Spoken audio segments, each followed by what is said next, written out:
Bueno, lo que nosotros vamos a ver hoy, era lo que les leí en el cronograma, tiene que ver con la pared anterior del tórax.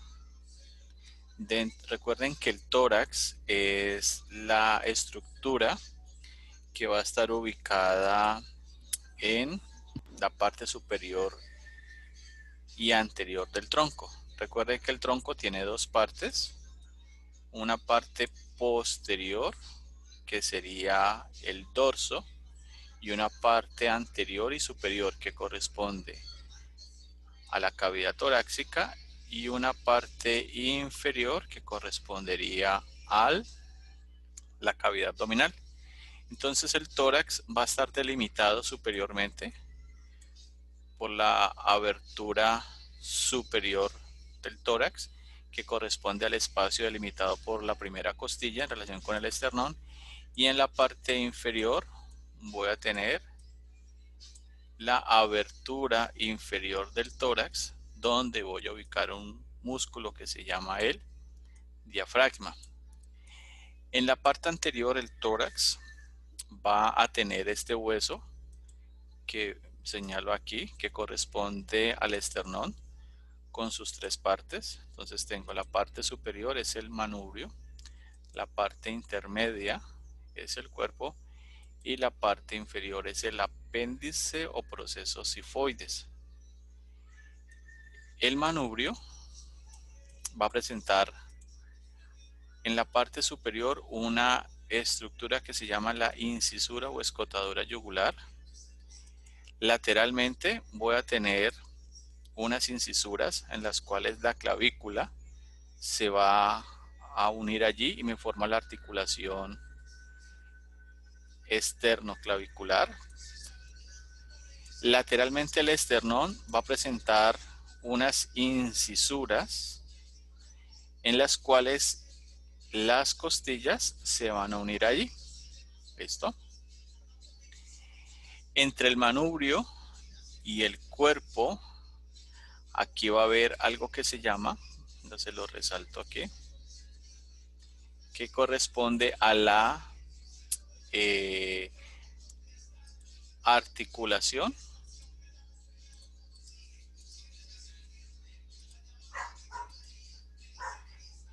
externo,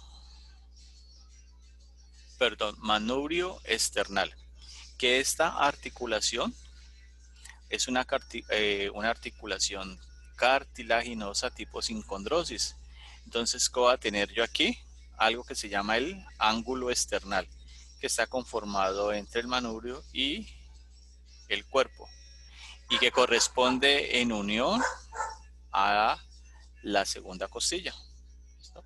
Entonces, esta estructura puede presentar una variante que puede ser así, abultada, este ángulo, y cuando está abultado le llamamos pectum carenatus o pecho de paloma, que así le dicen, o si está deprimida, o sea, si está hundido, le vamos a llamar pectum excavatum.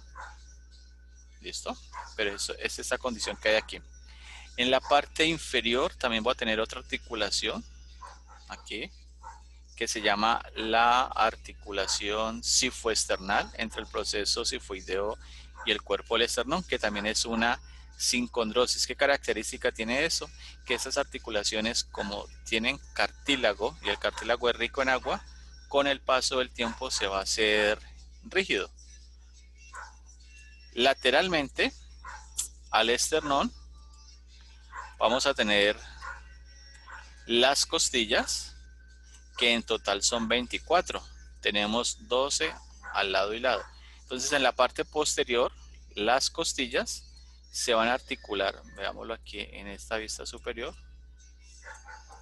sí o sí se van a articular con las vértebras torácicas. Entonces aquí voy a ver las articulaciones, mira. Por eso tenemos 12 vértebras torácicas y tenemos 12 costillas. ¿Se puede presentar una costilla aberrante? Sí, pero básicamente tenemos 12 vértebras, 12 costillas. Las costillas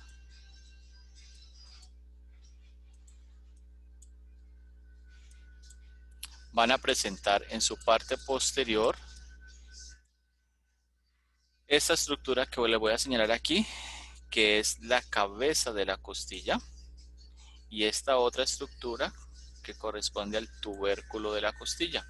Entonces, la cabeza de la costilla se va a articular al cuerpo vertebral de la vértebra que corresponde en número, y el tubérculo se va a articular con el proceso transverso de las vértebras torácicas.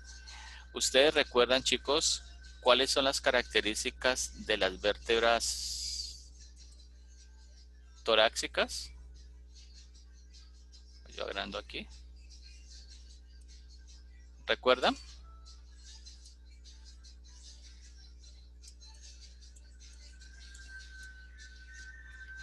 ¿Recuerdan cuáles son las características de una vértebra torácica?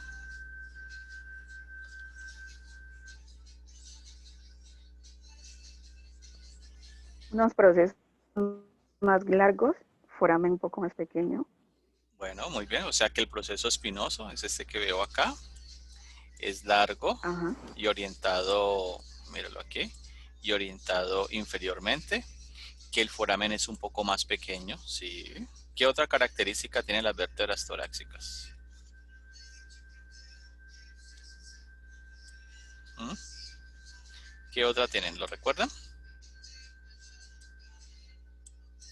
Bueno, si no lo recuerdan, no hay problema. El cuerpo va a tener unas carillas articulares, una superior y una inferior, y el proceso transverso tiene una carilla articular también. Se llama la carilla articular transversa o la fóvea articular. Entonces aquí la cabeza de la costilla se une al cuerpo vertebral y el tubérculo se une al proceso transverso y me van a formar respectivamente dos articulaciones. Esta, que es la articulación de la cabeza de la costilla, y esta articulación, que es la articulación costotransversaria. La unión de las dos se denominan articulaciones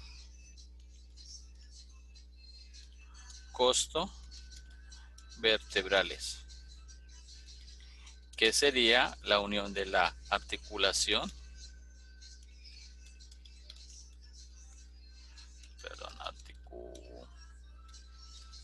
articulación de la cabeza de la costilla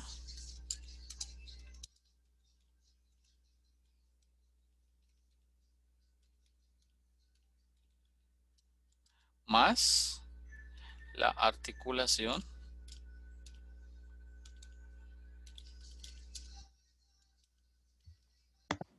costovertebral.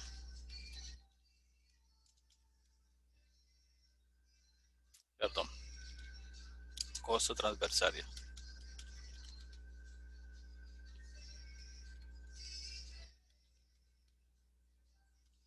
¿Listo?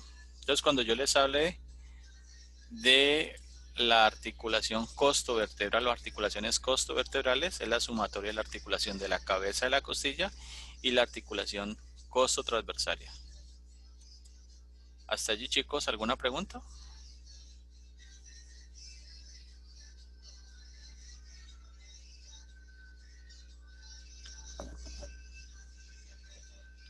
Muy bien, entonces nos vamos a ir a la parte anterior. En la parte anterior, entonces, las costillas van a tener dos componentes. Este primer componente que les voy a señalar corresponde al cartílago costal, que es este. Entonces, el cartílago costal se une al esternón y me forma las articulaciones aquí esternocondrales. Y estas articulaciones son las que me permiten diferenciar las costillas falsas de las costillas verdaderas. Entonces recuerde que nosotros tenemos, perdón, ¿cuántas costillas tenemos? Tenemos 12 por lado y lado, o sea que en total son 24. De esas 12, las 7 primeras se consideran costillas verdaderas y se consideran verdaderas porque ellas se articulan con el esternón. ¿A través de qué? Del cartílago costal. Y luego me quedan las 5 restantes. Esas 5 se consideran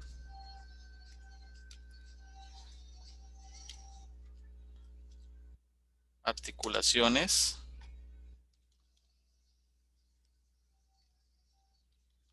falsas. Y se les consideran falsas porque no se articulan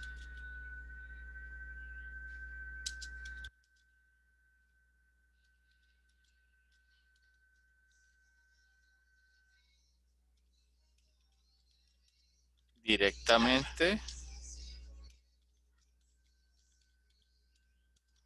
al esternón. De esas 5, hay 2 que se le consideran flotantes.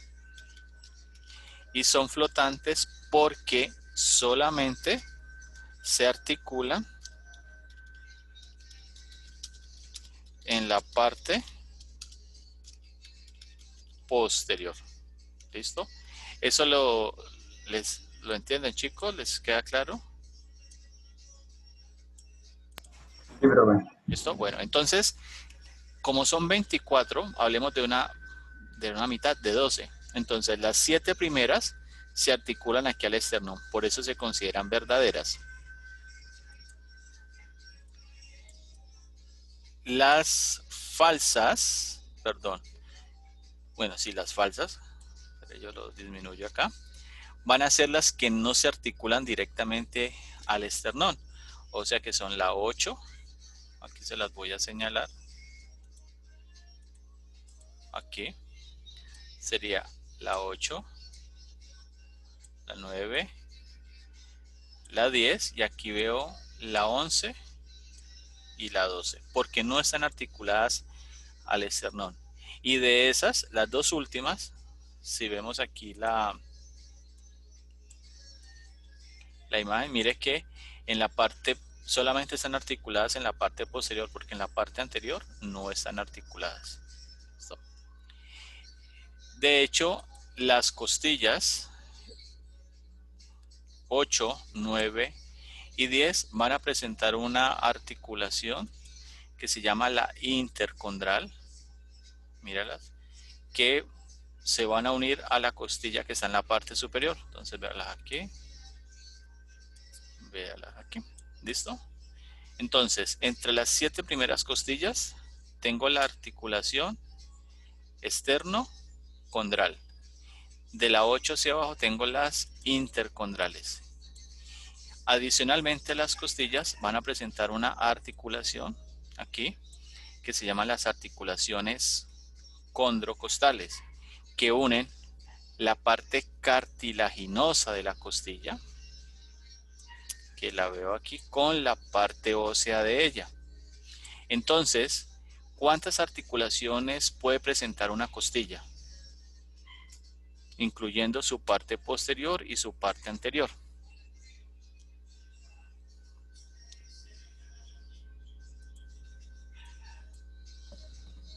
¿Tres?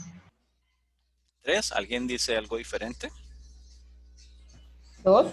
2. ¿Alguien da más? 2. 2.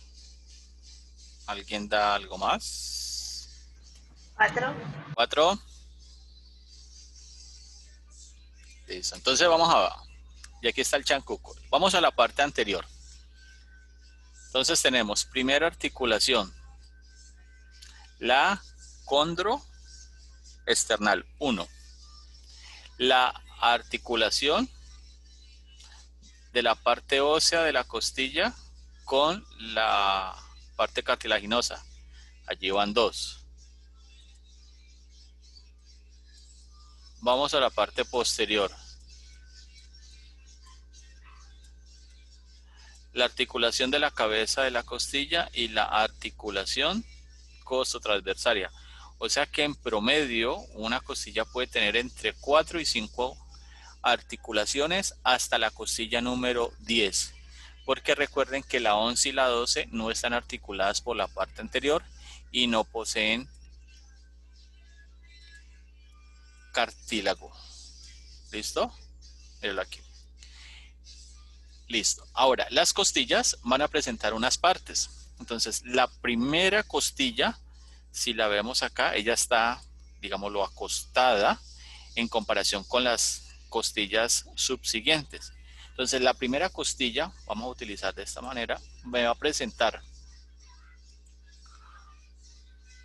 una cara superior, que es esta, que es la que veo aquí. Como ella está dentro de una cavidad, va a presentar dos bordes, un borde interno y va a tener un borde externo, la primera costilla. Obviamente si tiene cara superior, pues va a tener cara inferior. De la costilla número 2 hacia abajo, vamos a tener, mire que ya está como acostada, va a presentar borde superior, pero lo corrijo aquí.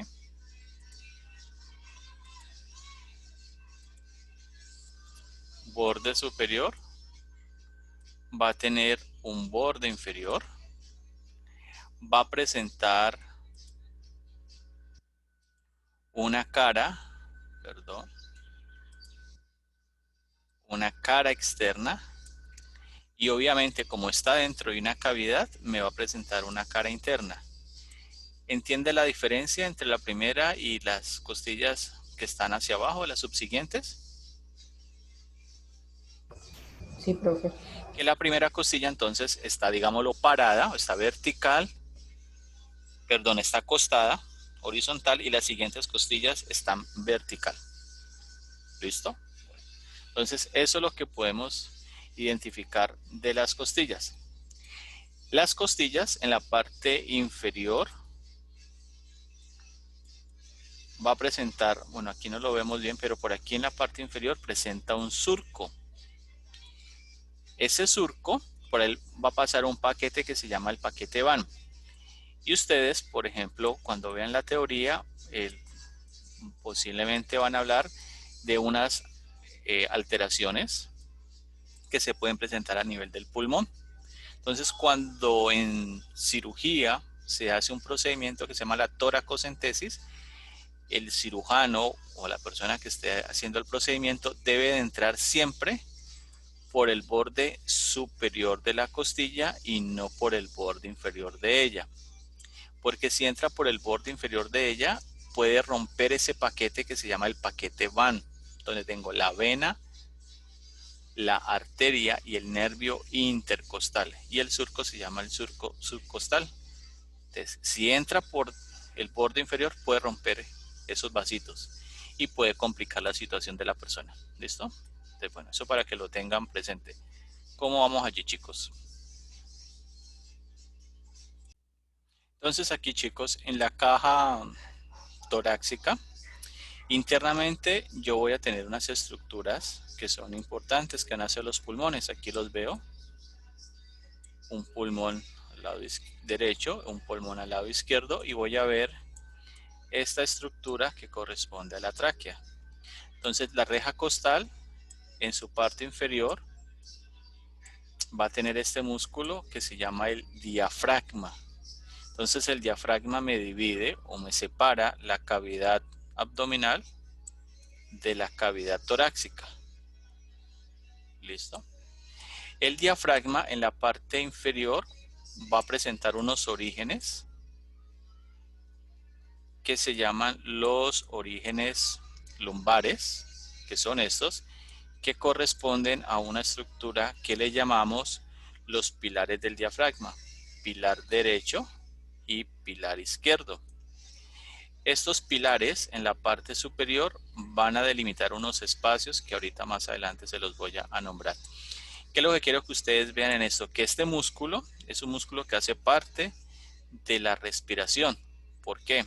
Él al contraerse al tener un origen lumbar, un origen costal y un origen external, va a ir a un punto medio que lo ubico aquí, que corresponde al centro tendinoso del diafragma, que va a estar acá. Entonces, al contraerse,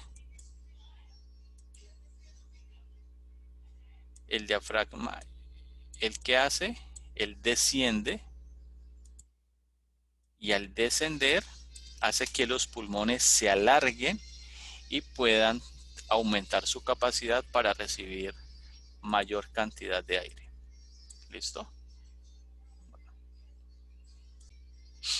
Esos músculos se llaman los intercostales, o sea, van a estar entre los espacios dejados entre las costillas. Entonces, recuerden que hablamos de un borde inferior y un borde superior. Entonces, Profe. entre ese espacio tengo el músculo intercostal.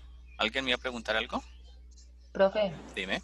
sí, profe, es que todavía, qué pena, todavía estás en la aplicación de ahora en la de, Por eso les preguntaba que en si la está. que, en la, Entonces, vuelvo y le repito, chicos. Aquí tenemos el borde inferior de una costilla y el borde superior de otra costilla.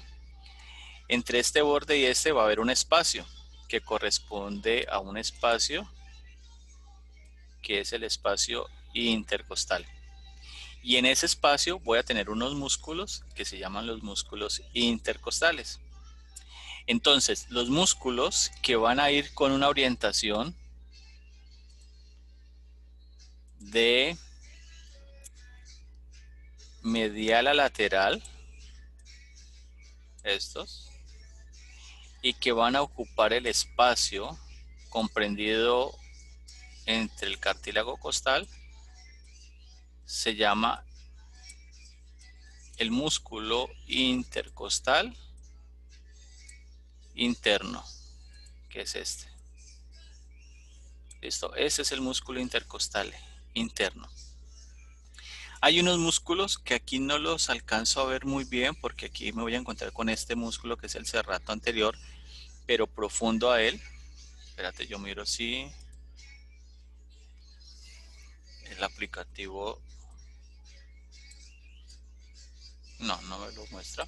Los músculos van a ir en sentido contrario, se los voy a dibujar aquí. Van a ir así.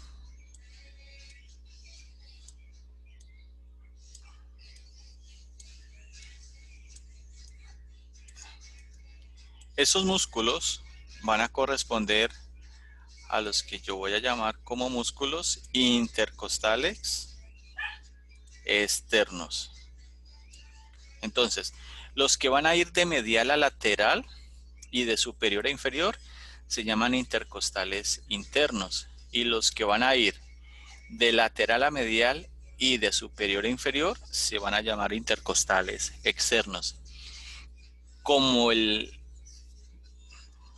tórax es una cavidad, dentro de esa cavidad, pero por su cara interna, o sea, por acá, voy a tener unos músculos que van a tener la misma orientación de las fibras del intercostal interno, que van a corresponder a unos músculos que se llaman intercostales íntimos. ¿Listo? Y esos músculos van a estar dentro de los espacios intercostales. Yo les nombré que había un músculo en la parte inferior que es el diafragma. Entonces, el diafragma me va a delimitar unos espacios. Entonces, se los voy a mostrar. Perdón.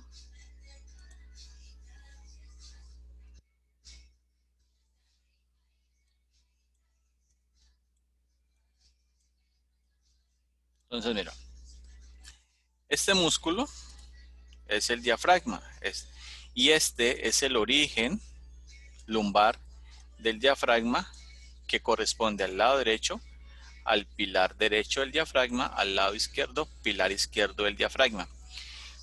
Como el diafragma, recuerden que divide la cavidad abdominal de la torácica, hay unas estructuras que pasan del tórax al abdomen y lo van a hacer a través de unos espacios. Entonces, este primer espacio que voy a delimitar aquí, corresponde al hiato aórtico. Recuerden que si yo hablo de la palabra hiato, significa que por allí van a pasar más de una estructura.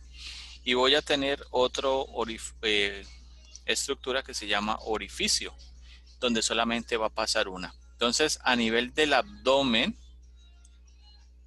tomando como punto de partida el diafragma, tengo este hiato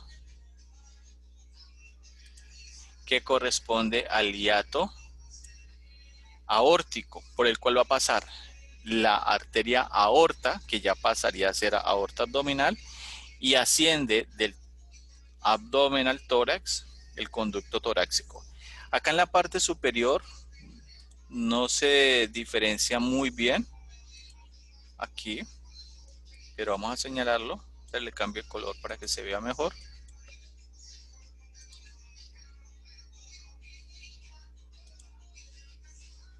Acá corresponde al hiato esofágico. Entonces el hiato esofágico va a ser el punto por el cual va a pasar el esófago, que es la continuación de la faringe, con los troncos vagales anterior y posterior. ¿Listo? Ahora, lateralmente a los hiatos, específicamente en este hiato que sería el hiato aórtico, voy a tener un ligamento que aquí no lo alcanzo a ver muy bien en esta primera porción, aquí, que se llama el ligamento arcuado, que él delimita la parte superior del hiato aórtico y se llama ligamento arcuado medio. Este músculo que yo tengo acá, que yo se los había explicado en la clase pasada, ¿recuerdan cómo se llama?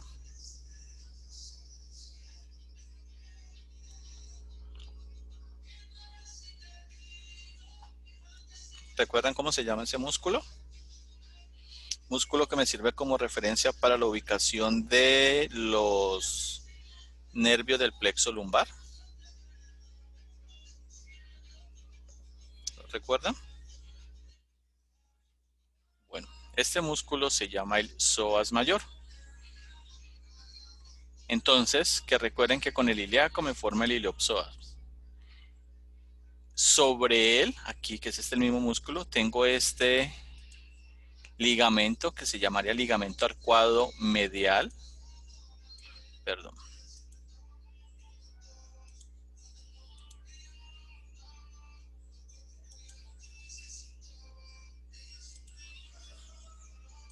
Ligamento arcuado medial.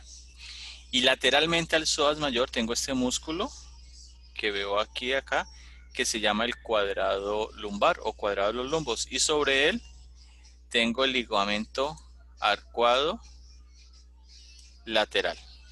¿Listo? Entonces, esos son los ligamentos que yo debería identificar en relación con el músculo cuadrado lumbar, ligamento arcuado lateral, músculo psoas mayor, ligamento arcuado medial y delimitando la parte superior del hiato aórtico, el ligamento arcuado medio.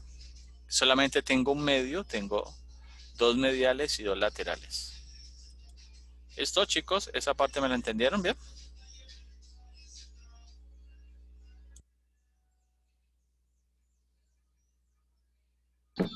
A la cavidad nasal. La cavidad nasal es la puerta de entrada del aire al cuerpo. Entonces voy a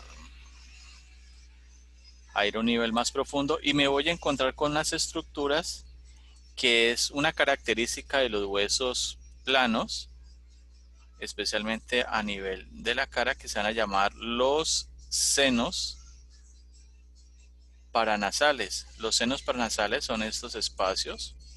Aquí, por ejemplo, esto es el seno paranasal del hueso maxilar o hueso de la maxila. Aquí sería el seno paranasal de el hueso frontal. Y en esta región, por acá, me encontraré los senos paranasales de los huesos etmoides y esfenoides. Los senos paranasales son cámaras de resonancia que están cubiertas por una mucosa, que esa mucosa cuando se inflama me puede presentar algo que se llama una sinusitis. Muy bien, entonces ahora la cavidad nasal va a tener una parte externa y una parte interna. Su parte interna va a estar delimitada por un septo o tabique nasal que está aquí, que corresponde a la pared medial, que en su parte superior corresponde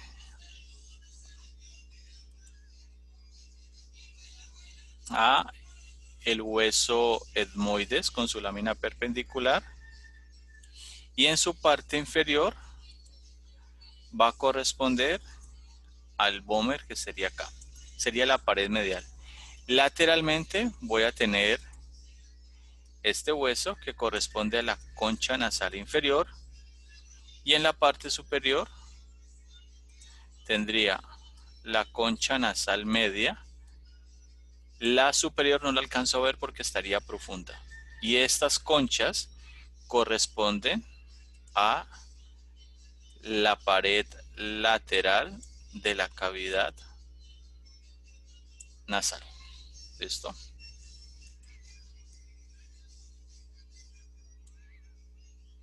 Vamos a ver un plano más profundo, a ver qué otras cosas encontramos. Bueno, resulta que la cavidad nasal en su parte posterior se comunica con la cavidad oral a través de unos espacios. Ya les voy a decir cuáles.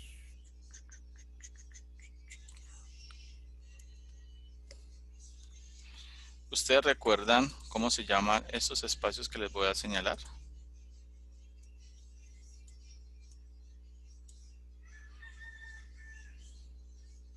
¿Recuerdan cómo se llaman?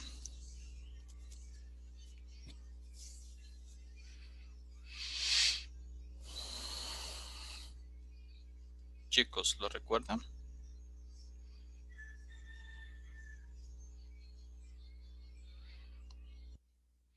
Se llaman las coanas, y las coanas van a comunicar la cavidad nasal con la cavidad oral. Entonces, desde el punto de vista óseo, ese es el espacio que yo voy a identificar. Ahora vamos a ir entonces a lo que tiene que ver con el sistema respiratorio, pero en la parte superior. Entonces, esta parte que les señalo aquí corresponde a la nariz en su componente externo. Recuerden que arriba tenemos un hueso que se llama el hueso nasal. Aquí tenemos las alas nasales, donde en la parte inferior voy a tener las nares o narinas. Tengo el ápex de la nariz, que son como las partes que yo debo identificar aquí. Si retiro la piel o voy a un plano más profundo, me voy a encontrar con esta pared que aquí en este caso corresponde a la pared medial, y estoy viendo el lado izquierdo. Si retiro, me voy a encontrar con las conchas nasales, que son concha nasal media, concha nasal inferior, y acá tendría la concha nasal superior. ¿Listo? La cavidad nasal va a presentar dos porciones. Una porción superior, que es esta, que corresponde a la porción olfatoria, y una inferior que corresponde a la porción respiratoria. Entonces, en esta pueda tener relación con un par craneal, que es el par craneal número 1, que va a estar aquí. Entonces, eso se llama el bulbo olfatorio. De aquí se va a proyectar el nervio olfatorio que se va a ir hacia la corteza olfatoria que está en el lobo temporal. Este bulbo olfatorio está sobre una lámina que se llama la lámina cribosa del hueso etmoides. ¿Sí recuerdan ese huesecito que está aquí? Entonces, ese hueso, el etmoides, está perforado y a través de esas perforaciones van a pasar unos filetes olfatorios que son prolongaciones del bulbo hacia la parte superior de la cavidad nasal. Y esos filetes olfatorios, ¿qué van a hacer? Generan un proceso de sinapsis con las moléculas de olor que están entrando por aquí. Entonces entran, hacen sinapsis, hacen el proceso de reconocimiento de la información y la llevan hacia acá. Porque el aire entra, lo que no tiene moléculas de olor, y se va a continuar hacia la parte posterior. Bueno, entonces en la cavidad nasal, en su parte posterior, me voy a relacionar con un tubo muscular longitudinal, que es este, que lo voy a ubicar anterior a las vértebras cervicales, que se llama la faringe. Entonces la faringe, en relación con la cavidad nasal, con la cavidad oral y con la laringe, va a tener unas porciones o unas partes. Entonces, con la cavidad nasal,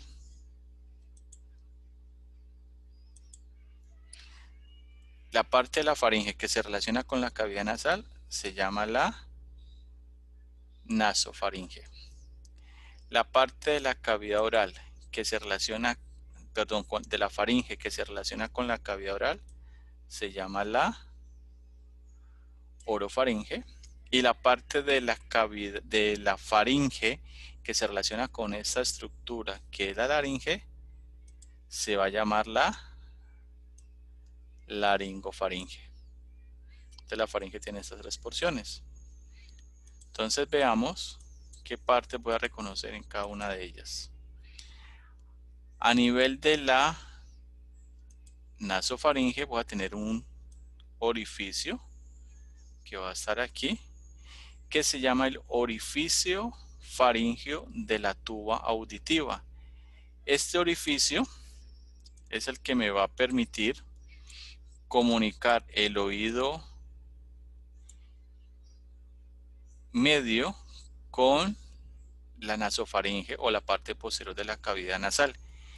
Y este orificio va a estar delimitado por un conducto que se llama el conducto auditivo o la tuba auditiva, que antes se conocía con el nombre de trompa de Eustaquio. Este orificio entonces lo que va a permitir es equilibrar las presiones entre el oído medio en relación con la membrana timpánica y la cavidad nasal.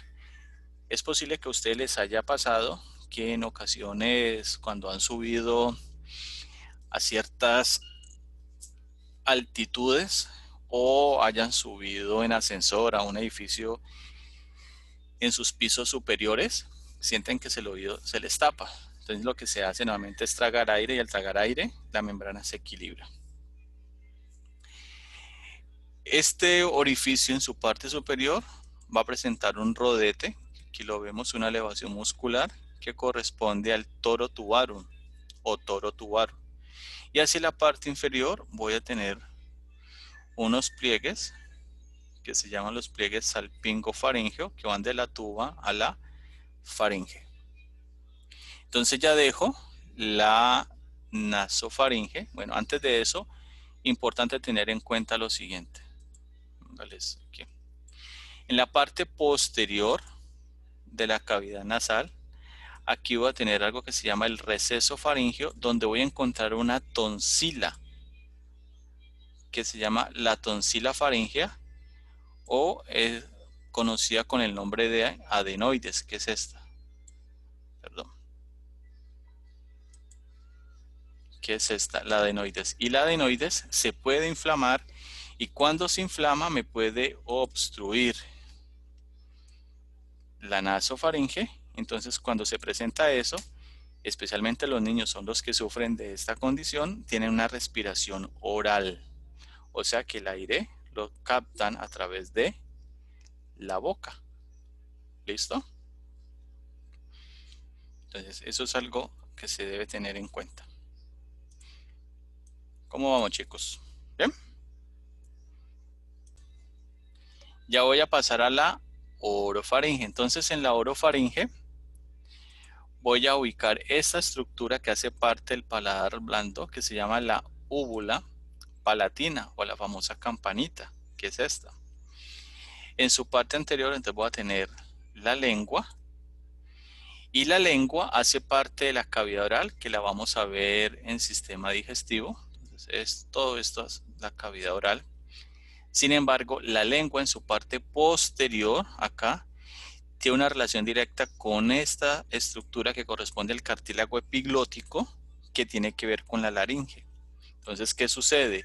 La cavidad oral va a tener función en dos sistemas, en el sistema digestivo y en el sistema respiratorio, porque yo puedo captar aire por aquí.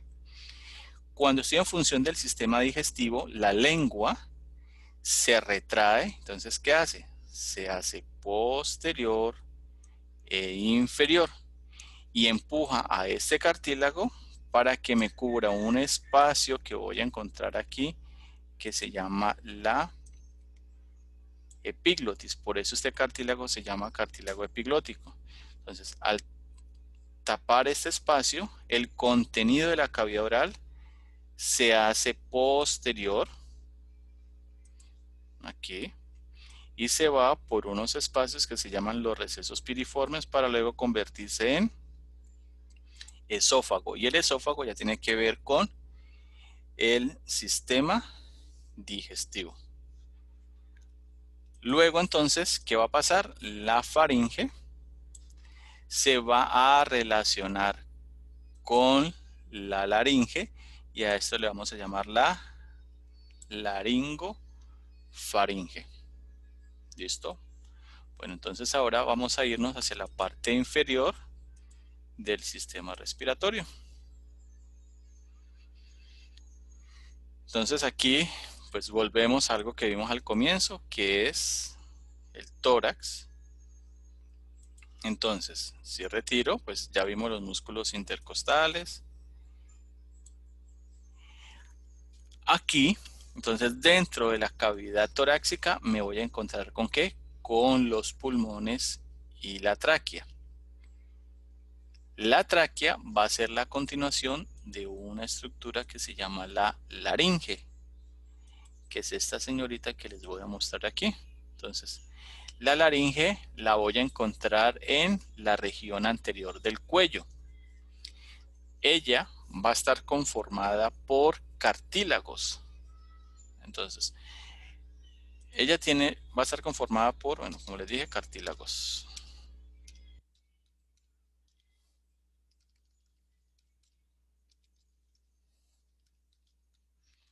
Los cartílagos en total van a ser 9. Y van a ser 3 cartílagos impares que se llaman tiroideo,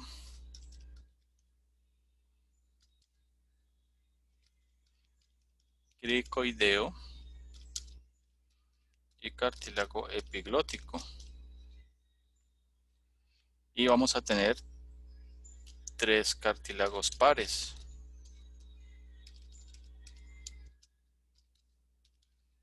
Entonces estos son aritenoideo,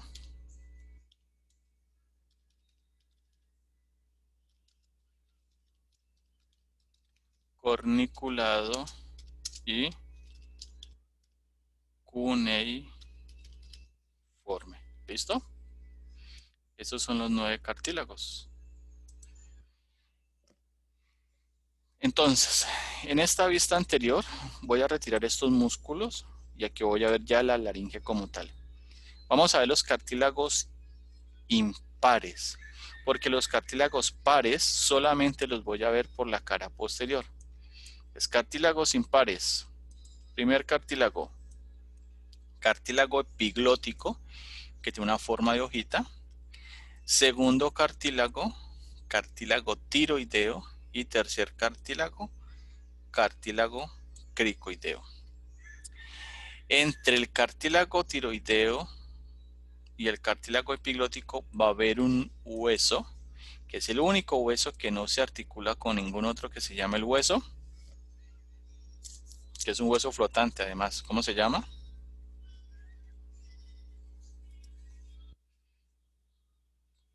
¿Recuerdan, chicos?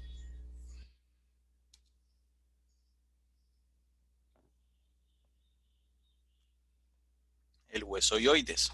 Entonces el ioides va a tener una relación superior con el cartílago epiglótico, inferior con el cartílago tiroideo. ¿Listo? El cartílago tiroideo va a presentar una prominencia, una elevación, una saliente que está aquí, que esa se denomina la prominencia laríngea, o la conozco con el nombre de la manzana de Adán, que en una vista lateral ahora la vemos mejor. ¿Listo? El cartílago tiroideo, vamos a hablar de él, me va a presentar dos láminas. Entonces una lámina al lado derecho, una lámina al lado izquierdo. Va a presentar dos cuernos superiores y dos inferiores. Entre el cartílago tiroideo y el hueso ioides voy a tener un ligamento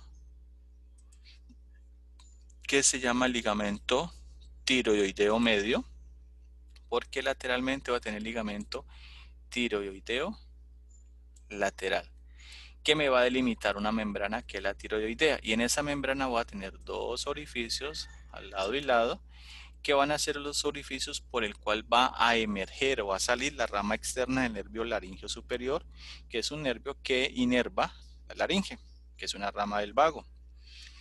En la parte inferior, entre el cartílago tiroideo y el cartílago cricoideo, tengo un espacio aquí donde voy a ubicar un ligamento que se llama el cricotiroideo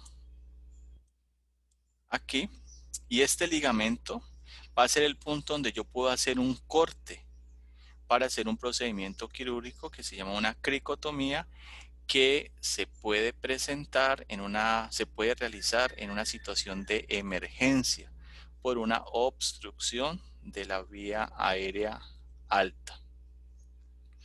Hacia la parte inferior, entonces, entre el cartílago cricoideo, que es este, y el primer anillo traqueal, voy a tener un ligamento que se llama el cricotraqueal, porque entre el primer anillo traqueal y el segundo, y así de manera subsecuente, voy a tener unos ligamentos que se llaman los ligamentos anulares.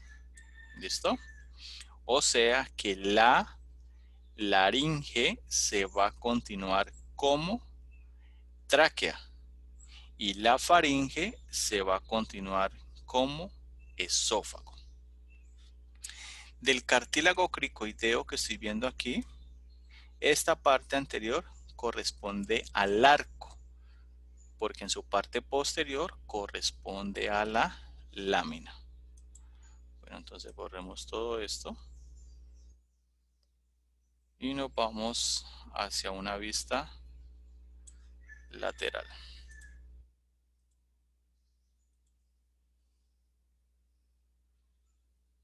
Listo, entonces aquí voy a retirar los músculos, o voy a ir a un plano profundo.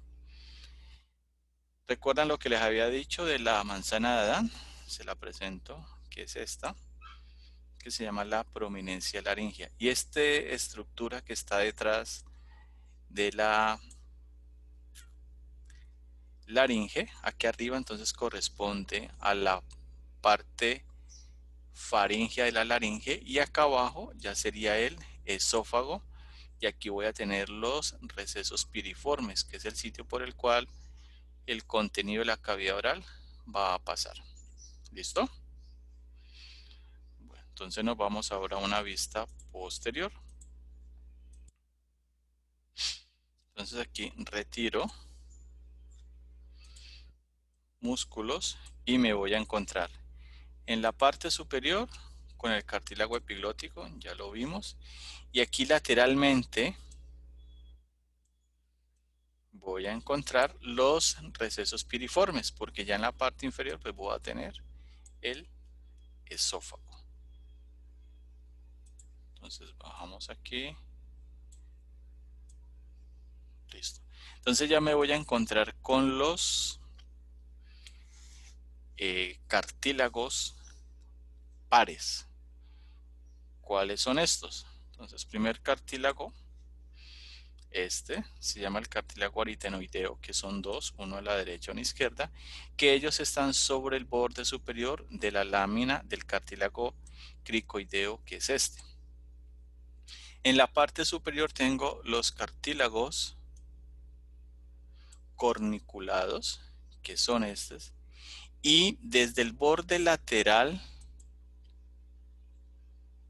del cartílago epiglótico, que es este, hacia el ápex del aritenoideo, este ligamento o este pliegue se llama el pliegue ariepiglótico. Allí voy a encontrar unos cartílagos que se llaman los cartílagos cuneiformes. Entonces mira que aquí espacialmente los cartílagos pares están relacionados. ¿Listo? El cartílago epiglótico va a tener una forma de hoja, donde tiene un borde superior, un borde lateral, un borde inferior, y va a terminar en un puntico abajo que se llama el peciolo, que es como el tallito, que es este. A ese tallito, que se llama el peciolo, se van a proyectar dos estructuras que se originan en esto que señalo aquí, que son los procesos vocales, y aquí los procesos musculares. Del proceso muscular anteriormente se va a proyectar un pliegue que se llama el pliegue vestibular o ligamento vestibular, que corresponde a la cuerda vocal falsa, y lateralmente tengo saliendo desde el proceso vocal un ligamento que es el ligamento vocal, que corresponde a la cuerda vocal verdadera. Les voy a mostrar aquí en una vista lateral cómo se ven las cuerdas vocales.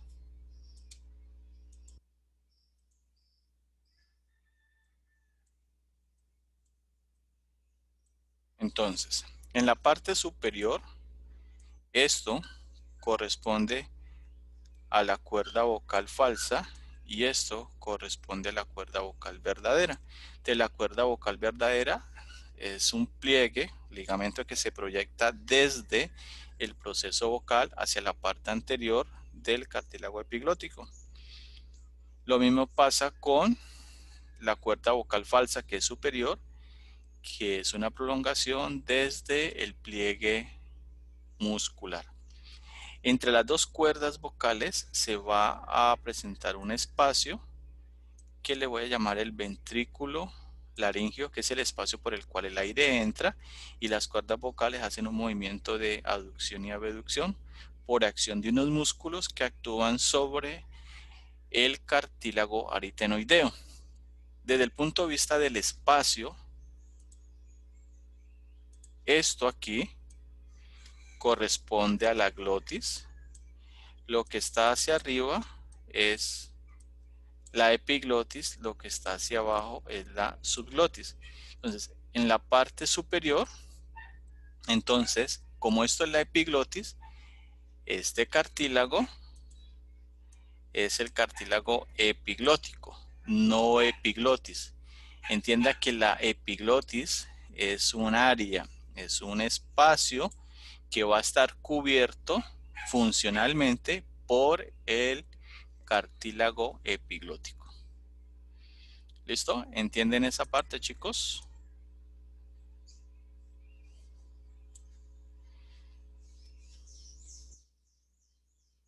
Muy bien, entonces ahora ya voy a ir a la parte inferior. Entonces ahora sí, regreso acá, esto ya lo habíamos visto. Entonces, esta estructura es la tráquea, que es la continuación de la laringe. La tráquea se va a bifurcar lateralmente en dos bronquios que se llaman los bronquios principales. Y el punto donde se presenta la bifurcación, aquí, se llama, esta bifurcación corresponde a la carina. A partir de aquí, yo voy a tener hacia la derecha esta estructura, perdón.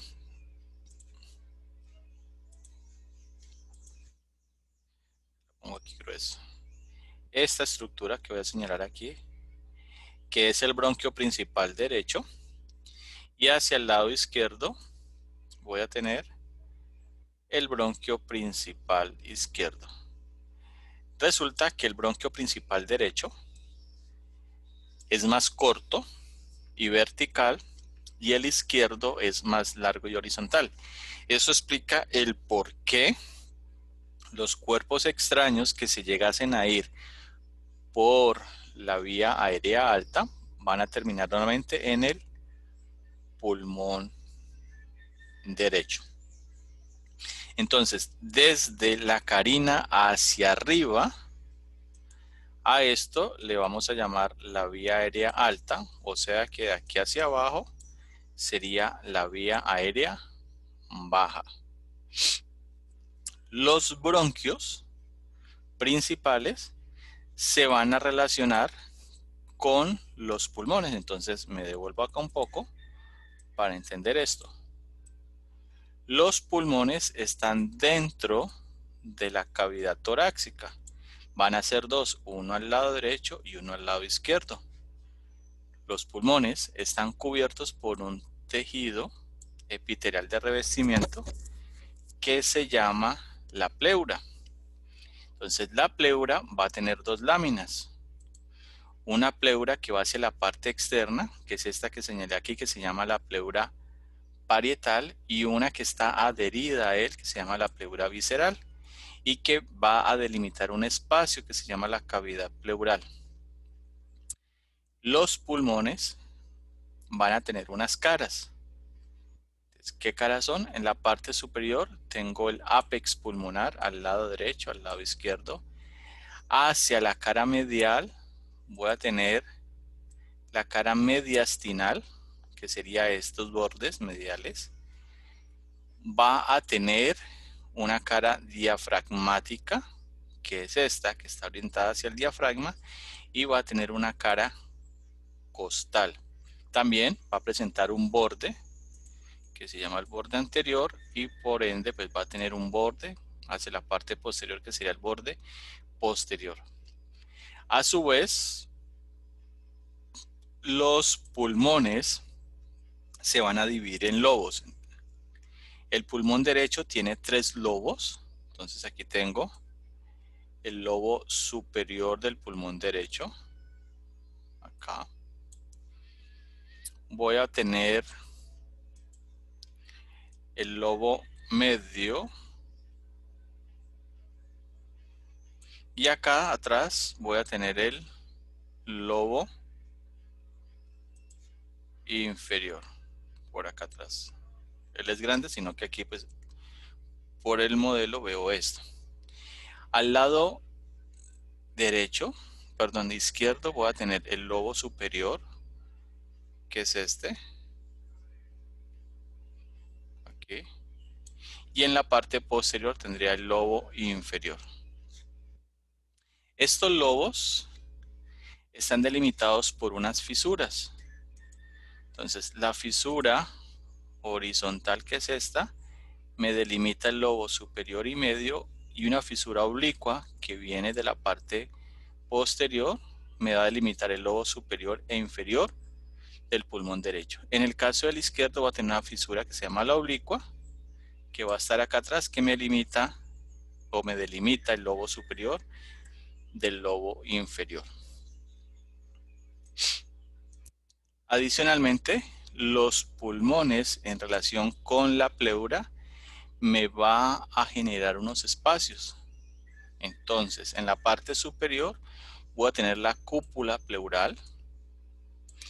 En la parte mediastinal voy a tener el receso costo-mediastinal, que va a ser este espacio que voy a señalar aquí.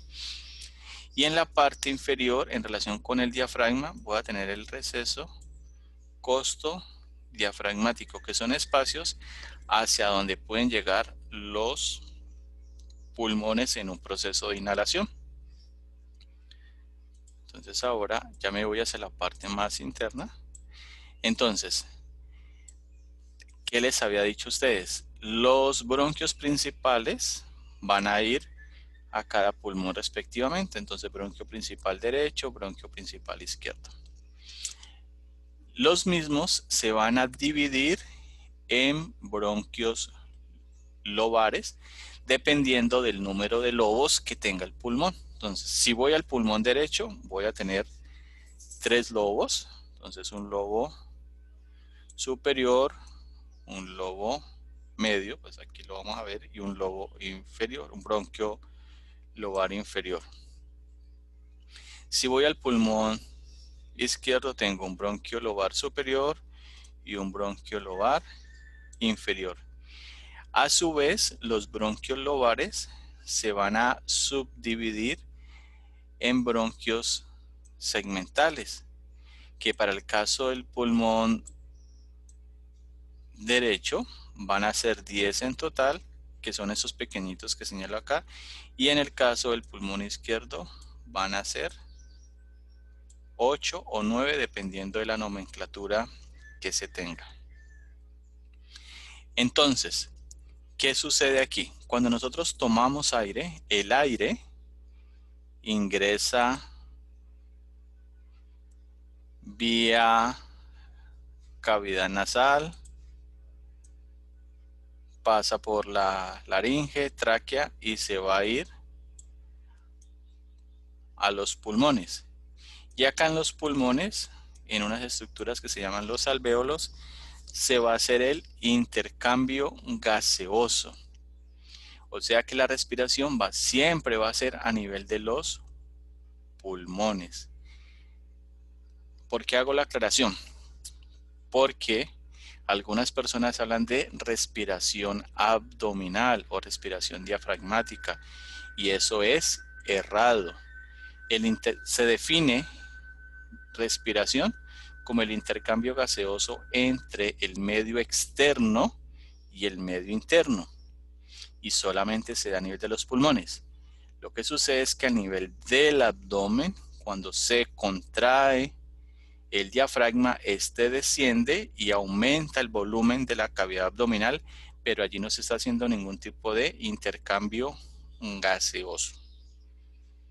¿Listo? Entonces, no es adecuado decir respiración abdominal. Lo adecuado sería decir movimientos ventilatorios abdominales, ahí sí, pero respiración abdominal no. Listo, chicos.